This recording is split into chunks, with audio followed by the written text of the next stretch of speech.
faut savoir que j'ai toujours été dans le sport en fait. Donc avant d'arriver en Belgique, c'est-à-dire avant l'âge de 9 ans, je viens de Russie. J'ai toujours fait du sport, j'ai fait de la lutte auparavant. Donc je ne sais plus jusqu'à l'âge de mes 9 ans, mais à quel âge j'avais commencé, peut-être à 7 ans, 6 ans, je ne sais plus exactement. On est arrivé en Belgique avec ma famille. Voilà. Qualité de vie, meilleure vie, donc rien d'étonnant. Et bien sûr, j'avais toujours voulu continuer ici, mais le problème c'est que à l'époque, il n'y avait pas de club de lutte. Donc, il fallait que je fasse quelque chose d'autre. J'ai commencé par la boxe. Je fais de la boxe, je ne sais plus, je me fais 1 an, 1 an et demi, 2 ans, je ne sais plus vous dire, parce que voilà,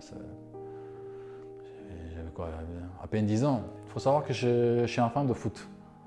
Depuis toute ma vie, depuis l'âge de gosse, j'ai toujours regardé le foot, j'ai aimé le foot, j'ai toujours aimé en faire. Mais en étant chez moi en Russie, on n'avait pas de club de foot, donc c'était pour moi c'était impossible d'y penser.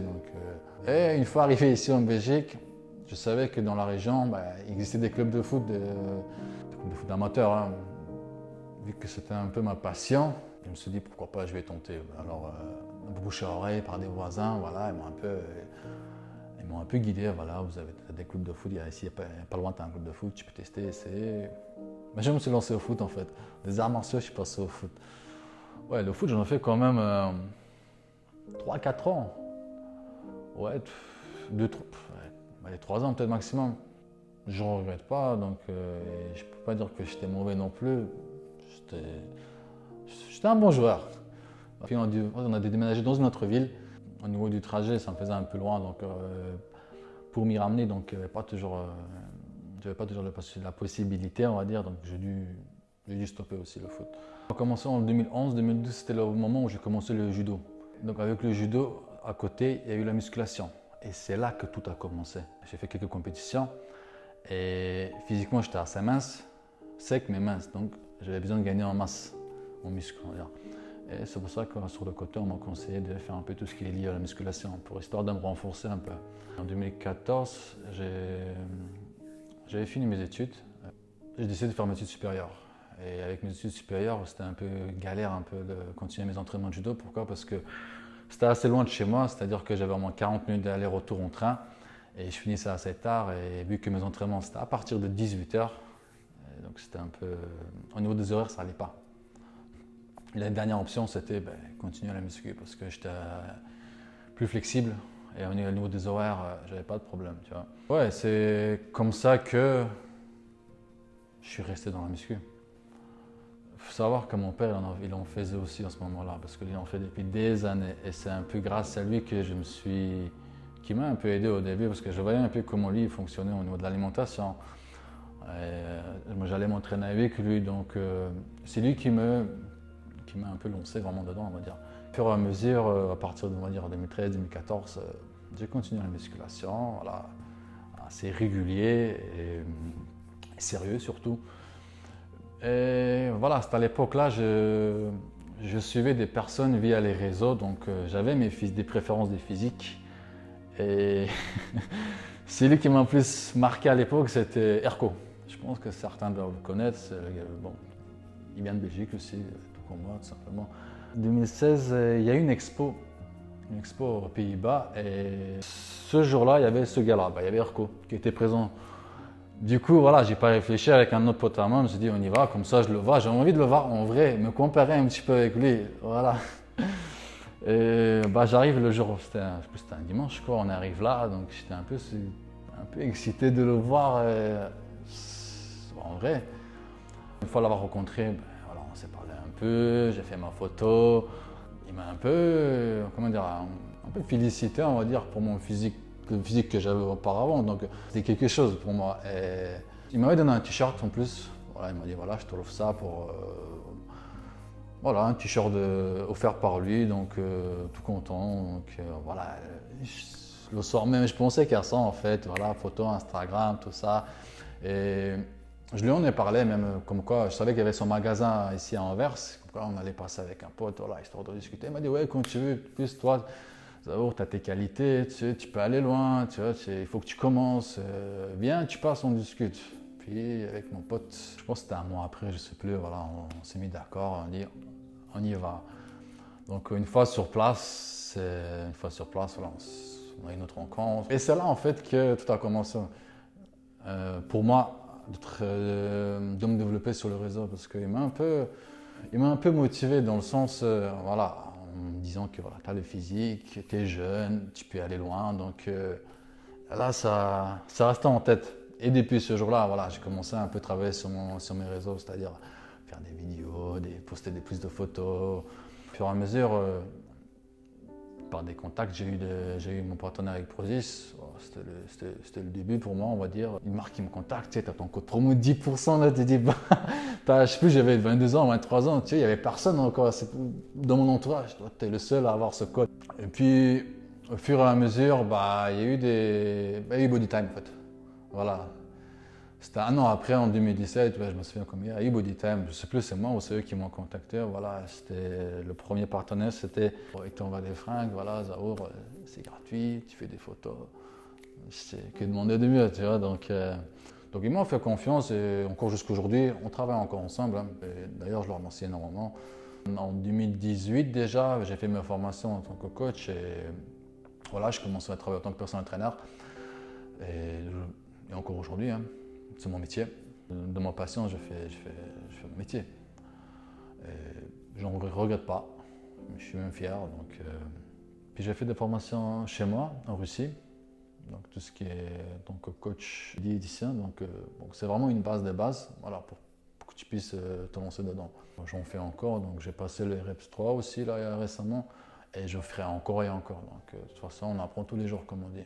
Là, j'ai pu me concentrer encore plus sur le sport en sachant que mes journées, je les passais au sport en fait. J'avais mes coachings, je pouvais m'entraîner un peu quand je voulais. Parce qu'auparavant, voilà, moi je devais toujours m'adapter en fonction de mes études, les horaires. Des fois, tu étais un peu claqué, fatigué, donc tu n'avais pas forcément le temps d'y aller. C'est là que j'ai pu me développer encore plus, physiquement plus en parlant. Donc, ouais, c'est des entraînements parce que 5 à 6 fois par semaine, et régulièrement, donc je n'avais pas d'excuses. Et c'est là que j'ai eu une évolution, c'est un déclic même. Parce que là, je peux me concentrer encore plus qu'avant, comparé à avant. Donc pour moi, toutes mes journées étaient liées au sport. Quand j'explique un peu mes routines, les gens ils vont pas te comprendre, ils vont prendre. Voilà. Pour eux, c'est pas normal que tu manges clean, que tu sais pas, tu vas te lever à 5 heures. On dit mais pourquoi faire? Tu peux dormir. Ouais. Voilà, ils ne savent pas que derrière, tu te forges et tu crées une discipline en fait. Et c'est cette discipline-là qui va faire qui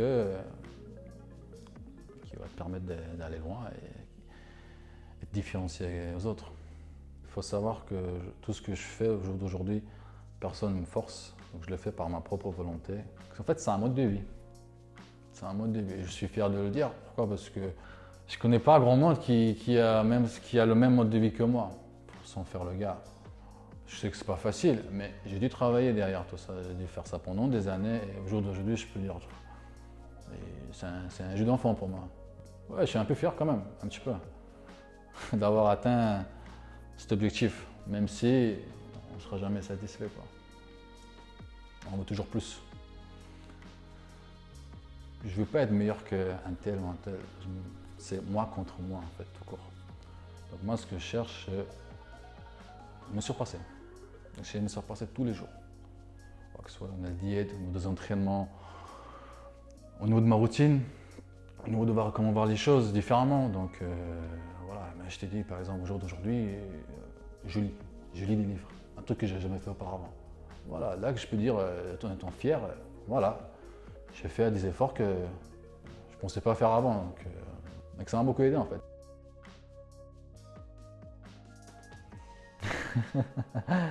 Honnêtement, je me suis jamais posé la question. Je me suis jamais posé la question ce que j'aurais fait. Parce que moi, je suis quelqu'un de très actif. J'aime bien bouger. J'aime pas les routines. Donc, je dois toujours diversifier les choses.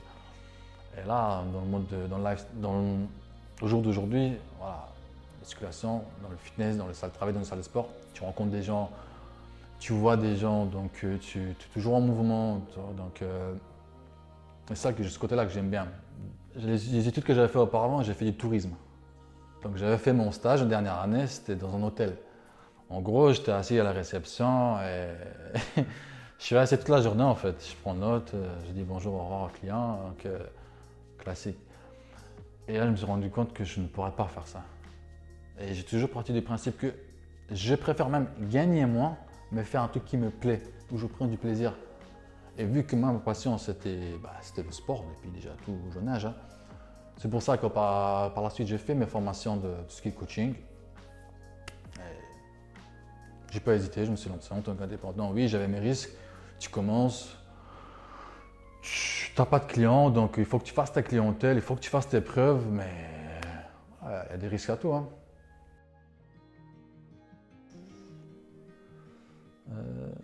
C'est quoi, des sneakers, des bails comme ça?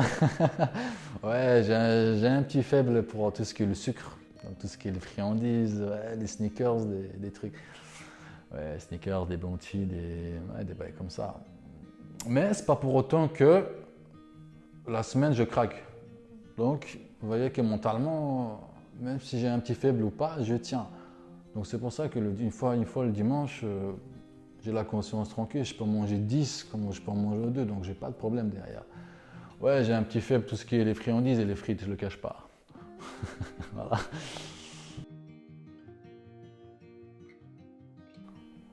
Bah écoute, honnêtement, j'ai jamais fait attention. Moi, j'ai juste envie de manger, donc je fais même plus gaffe s'il me regarde ou pas. J'ai envie juste de payer et partir avec mes trucs et les finir. Franchement, j'ai jamais fait. Non, en fait, c'est plutôt le contraire. Une fois que je fais mes courses de la semaine, qui me voient avec deux paquets d'œufs et, je sais pas, 5 kilos de viande, là, ils se posent des questions en mode qu'est-ce que tu fais avec tout ça? Mais une fois que tu achètes des sneakers, des donuts, j'en sais rien, des glaces, là, il n'y a pas de problème, c'est normal. Donc, vous voyez comment les gens ils voient les choses. C'est bien dommage. Chaque année, il y a l'événement FIBO en Allemagne, à Cologne. Donc c'est le plus grand d'Europe en fait. C'est-à-dire que tu as toutes les marques d'Europe, du monde même, qui se retrouvent là. Donc ils ont leur stand. Tous les athlètes. C'était quand l'année passée, c'était annulé avec le Covid. C'était il y a 2 ans, du coup en 2019. J'y étais parce que c'était la dernière fois. Et justement, il y avait l'ERCO. Je savais qu'il était là. Du coup, je voulais voir, après 3 ans, voir c'est comment maintenant si on se compare. Et puis je le vois, je dis hey machin, ça. Et en fait, je fais une photo avec lui, mais je faisais 2 fois lui quoi. Ouais, donc c'était à la fois fier, à la fois c'était marrant. Il m'a reconnu. J'ai dû lui faire un petit rappel et elle me fait ah, mais il m'a reconnu. Donc, comme je l'ai toujours dit, moi je me compare à personne, donc je ne vais pas être maintenant, au jour d'aujourd'hui, je ne vais pas être comme un tel. On est tous différents. J'aime bien aussi la phrase, la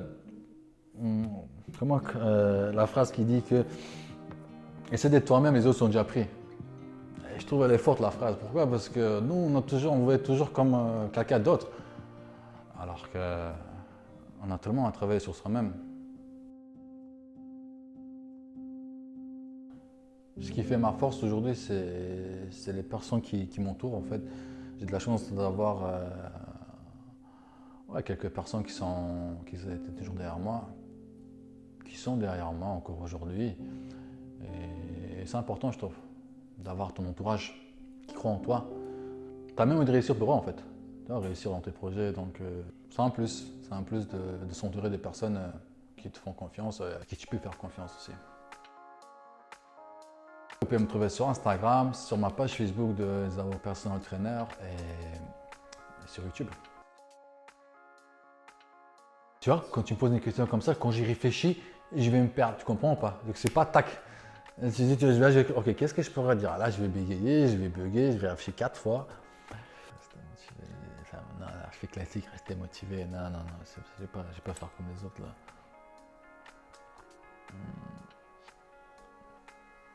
Soyez vous-même. Soyez vous-même.